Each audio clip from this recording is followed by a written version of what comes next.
ዮሴፍ የወንድሞቹን ለውጥ ለመመልከት ትልቅ ፈተና አቅርቦላቸዋል። በኦሪት ዘፍጥረት ምዕራፍ 43 ረሃቡ በከነዓን ከመጽናቱ የተነሳ አባታቸው በድጋሚ ወደ ግብጽ እህል እንዲሸምቱ ላካቸው።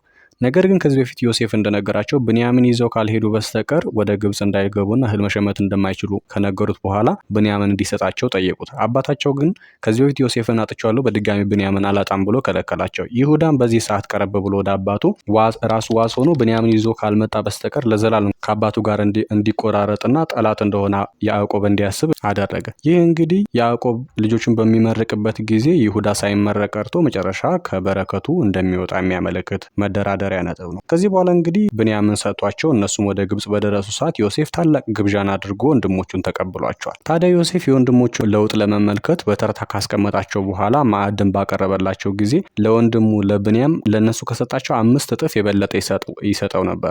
ታዲያ በዚህ ውስጥ ማወቅ የፈለገው ወንድሞቹ በብንያም ላይ ይቀኑበታል ወይስ አይቀኑበትም፣ ምን ይናገራሉ የሚለውን ነገር ለመመልከት ነበር። በዚህ ምዕራፍ ይህን ጥያቄ ሳይመልስልን አልፏል። ነገር ግን ወንድሞቹ በብንያም ላይ ይቀኑበት ይሆን ወይስ ያግረመርሙበታል?